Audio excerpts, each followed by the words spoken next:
Bonsoir à tous, bienvenue. COP15, l'Organisation internationale de la francophonie, apporte sa contribution à la restauration des terres. Elle vient de lancer une application mobile dénommée Terre-Vie. L'application va permettre aux populations d'enrichir les terres dégradées. Comment fonctionne-t-elle concrètement? Des détails dans le 20h. L'adressage des rues d'Abidjan est un projet initié depuis le mois de décembre dernier par le Premier ministre Patrick Hachi. Après 6 mois de travaux, le ministre de la Construction, du Logement et de l'Urbanisme s'est rendu aujourd'hui dans les rues de plusieurs communes d'Abidjan Sud pour constater l'état d'avancement des travaux. Lancine Bakayeko. Selon les études, le district autonome d'Abidjan compte environ 11 750 voies et plus de 36 000 carrefours. Sur l'ensemble de ces voies, seulement 4%, soit 513 voies, ont une identification claire.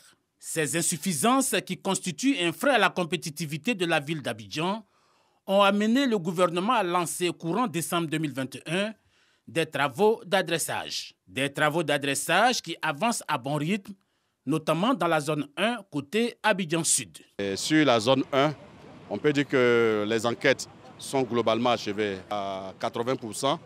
Nous sommes sur la phase de pochage, c'est-à-dire de donner des numéros aux unités d'occupation.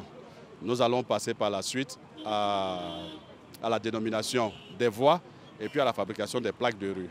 Cet adressage des rues va faciliter en profondeur les actes de la vie courante, à savoir le repérage dans la ville, les services d'urgence et de sécurité, ou encore les activités économiques. Cette visite d'imprégnation du ministre de la Construction, du Logement et de l'Urbanisme aura permis de voir par lui-même les chantiers. Je dois dire que je suis très satisfait. Ici, pour la zone 1, qui comprend les quartiers de Port-Boué, Koumassi, Marcory, Trècheville, nous sommes déjà à 80%. Notre volonté, c'est d'aller plus vite, permettre de travailler en parallèle sur plusieurs zones, de façon à réduire le temps global de réalisation du projet. Cette opération d'adressage des rues d'Abidjan, qui s'inscrit dans le cadre du projet d'appui à la compétitivité du Grand Abidjan, bénéficie d'un financement de 10 milliards de francs CFA, dont 8 supportés par la Banque mondiale. On parle maintenant de construction anarchique et dans le domaine, pas une semaine ne passe sans que les agents de la brigade d'investigation et de contrôle urbain du ministère de la Construction ne mènent d'opérations de démolition dans le district d'Abidjan. Le jeudi 12 mai dernier, 4 villas duplex à Djorobité 1 dans la commune de Cocody ont été démolis. Ces ouvrages n'avaient aucune autorisation de construire, encore moins de titre de propriété sur les parcelles occupées. Sur la scène culturelle, le FEMUA 14 a pris fin hier dimanche par un concert dans la ville de San Pedro. Démarré le 10 mai dernier à Abidjan, le festival de la musique urbaine d'Anoumabo a donc refermé ses portes à San Pedro devant un public venu nombreux pour un concert avec la participation de nombreux artistes tels que Youssoufa, venu de la France. Le thème cette année, entrepreneuriat et employabilité des jeunes. Au Burkina Faso, le deuil frappe de nouveau le pays. Ce sont en tout une quarantaine de personnes qui ont été tuées en un seul week-end dans la région du Sahel et de l'Est du pays. 3 attaques, 8 membres des volontaires pour la défense de la patrie, les supplétifs civils des forces armées, une vingtaine d'habitants ont été tués par des hommes armés lors de la première. La deuxième attaque a fait au moins 6 autres morts, dont un civil.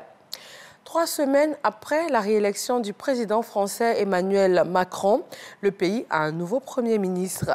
Elisabeth Borne, 61 ans, succède à Jean Castex. Dès la fin de la campagne de second tour, Emmanuel Macron avait annoncé sa volonté de nommer une femme première ministre avec point d'ancrage la planification, l'écologie, la justice sociale et l'égalité des chances. Elle fait ses preuves au gouvernement pendant le tout dernier quinquennat avec différents portefeuilles en passant par les transports, le travail ou encore l'écologie. L'annonce est officielle. La Suède va demander son adhésion à l'OTAN, selon la première ministre Magdalena Andersson. Après celle de la Finlande dimanche, la candidature de la Suède va être officialisée Après donc une consultation au Parlement ce lundi, elle précise lors d'une conférence de presse que l'ambassadeur suédois auprès de l'OTAN va transmettre sous peu la candidature de Stockholm, ce qui vient acter la bascule historique des deux pays non alignés vers le giron de l'Alliance du fait de l'invasion russe en Ukraine. La réaction du président russe ne s'est pas fait attendre.